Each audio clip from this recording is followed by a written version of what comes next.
Nagsalita si Pedro sa balkonahe ni Solomon. Parang ayaw nang humiwalay ng taong iyon kina Pedro at Juan. Lagi siyang nakahawak sa kanila, habang naglalakad sila sa lugar na tinatawag na balkonahe ni Solomon. Nagtakbuhan ang lahat ng tao palapit sa kanila, dahil manghang-mangha sila. Pagkakita ni Pedro sa mga tao, sinabi niya sa kanila, "Mga kababayan kong mga Israelita, bakit kayo namangha sa pangyayaring ito? Bakit ninyo kami tinititigan? Akala ba ninyo'y napalakad namin ang taong ito dahil sa aming kapangyarihan at kabanalan? Hindi. Ang Diyos ng ating mga ninunong sina Abraham, Isaac at Jacob, ang siyang gumawa nito upang parangalan niya ang kanyang lingkod na si Jesus. Ang Jesus na ito ang siyang ibinigay ninyo sa mga may kapangyarihan at itinakwil ninyo sa harapan ni Pilato, kahit napagpasyahan na niyang pakawalan siya. Banal siya at matuwid, ngunit itinakwil niyo at hiniling kay Pilato na pakawalan ang isang mamamatay tao sa halip na siya. Pinatay niyo ang nagbibigay ng buhay, ngunit binuhay siyang muli ng Diyos, at makapagpapatunay kami na nabuhay siyang muli. Ang pananampalataya kay Jesus ang siyang nagpalakas sa taong ito na inyong namukhaan at nakikita ngayon. Kayo man ay mga saksi na gumaling siya. Nangyari ito dahil sa pananampalataya kay Jesus.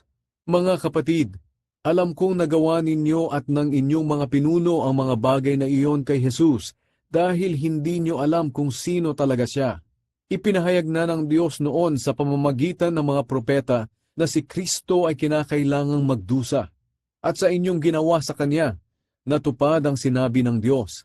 Kaya ngayon kailangang magsisi na kayo at lumapit sa Diyos para patawarin niya ang inyong mga kasalanan at matanggap niyo ang bagong kalakasan mula sa Panginoon.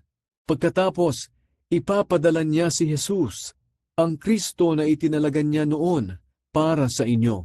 Ngunit kinakailangang manatili muna si Jesus sa langit hanggang sa dumating ang panahon na mabago ng Diyos ang lahat ng bagay. Yan din ang sinabi ng Diyos noon sa pamamagitan ng kanyang mga propeta.